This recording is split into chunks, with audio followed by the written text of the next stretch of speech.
Wordsworth, Romney, charge, obsolescence. You've been under investigation, Mr. Wordsworth, and the state finds you to be obsolete. The purpose of this hearing is to make a finding of the matter and sentence accordingly. Your occupation, Mr. Wordsworth? Librarian, sir. A librarian? Like, having to do with books? Yes, sir. Books. Well, since we destroyed the printed word and there are no more books, there's a little call for the services of a librarian. Case in point, a minister. He would tell us that his purpose is of preaching the word of God. And of course, since our fact checkers have proven that there is no God, that made the purpose of a minister somewhat academic as well. There is a God. You are in error, Mr. Wordsworth. There is no God. The state has proven you cannot erase God with an edict. You are obsolete, Mr. Wordsworth. A lie. No man is obsolete. I am a human being. A human being, Mr. Wordsworth. Is this what you lay claim to? You're a librarian. The narcotics you call literature and the Bible are just an opiate to make you think you have strength when you have no strength at all. You do no more than waste my time, Mr. Wordsworth. And you're not worth the waste. You are obsolete. The state has deemed Mr. Romney Wordsworth obsolete. He is to be liquidated in 48 hours' time, has been given the luxury of choosing the method of his own execution. Because whoever said the state didn't have a heart. As his death looms ever closer, it becomes increasingly evident that any state, any entity, and any movement that fails to recognize the God-endowed rights of every human being is what's truly obsolete. The Obsolete Man by Rod Serling.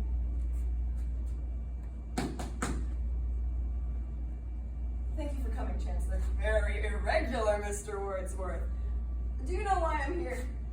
I invited you, by all means. A cryptic message from a condemned man, begging me to join him on the evening of his execution. Why would I honor such a request? I'll tell you why I came. To prove that the state has no fears. None at all. Oh, they put that camera in this afternoon. Very efficient. We're being televised now. That's hardly irregular. Due to the mass executions last year, we televised around the clock. 1,300 people were put to death in 6 hours.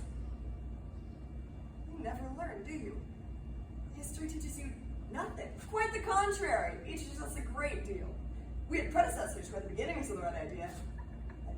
Hitler? Of course Hitler. Stalin. Him too.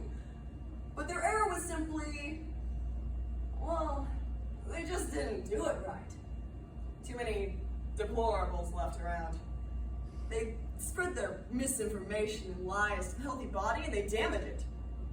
Or people like yourself, who serve no purpose to the state, so you exterminate us. So we exterminate you. You're not facing the camera, Mr. Wordsworth. You're cheating the audience. They want to see how you die. And don't stifle your emotions. They have an educative effect on the population. You'd appreciate that, wouldn't you? Some hand-wringing, moaning, sobbing. Suit yourself. As for me, I unfortunately don't have time to be entertained by it. I've got another appointment this evening. Chancellor. Make it brief, Mr. Wordsworth. Would you like to know the method I've chosen for my execution?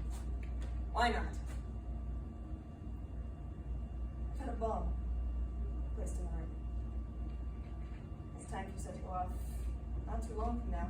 It's very thoughtful, relatively quick and painless death, isn't it though? And yet, knowing that you can be blown to smithereens, it's not the happiest of thoughts. Is it? Well, that would depend on the individual. As for me,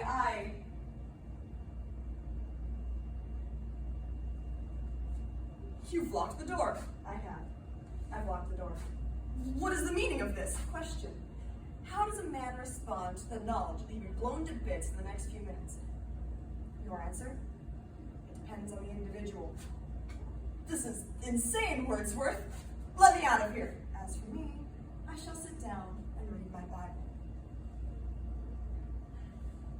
A criminal offense, punishable by death. Yet, the only possession I own that has any value to me, and I shall read it till the moment of my death. How will you spend your last minutes, Chancellor? Hey! Someone! Let me out of here!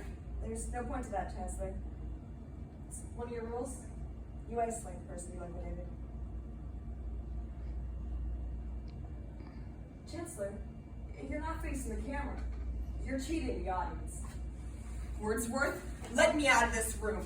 You wanted the whole state to see the way that a librarian dies. Why not? Your state is everything categorized. You're the strength. People like me are just weakness. But death is an exceptional equalizer. It places you right alongside an obsolete thing like myself. Because in the eyes of God, Chancellor, there is precious little to distinguish us. Flesh, blood, bones, limbs. Understand? We are the same. We are not the same. I am an official of the state. I order you to turn to the camera, Chancellor. Let the people see the strength of the state, the resilience of the state, the courage of the state. Let the people see how a man of the state, a man of steel, can face his death. We'll see. That is, they'll see the extent of your superiority.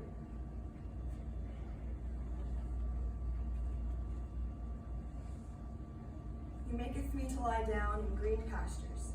I shall not want.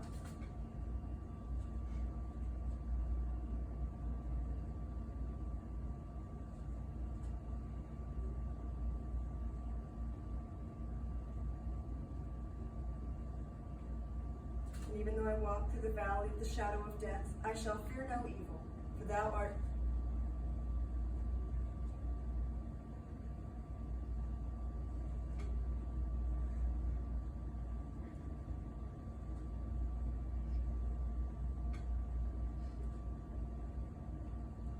And your goodness and graciousness shall follow me all the days of my life.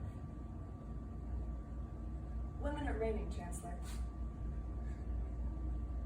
Please, please, in the name of God, let me out! Yes, Chancellor. In the name of God, I'll definitely let you out. Boom!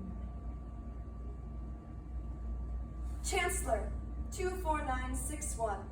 Charge, obsolescence. Wait, what? You disgraced the state. No, you've been removed from office. You're making a mistake. You no longer have a function. I have a function. I have a purpose. I'm one of you. You are a bug, former Chancellor, worth no more to the state than a slithering insect. We no longer have use for you. But I'm of the state. I'm not like them. I can't be.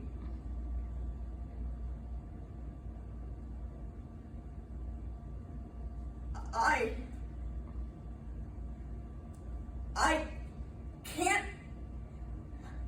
can't be. You are obsolete.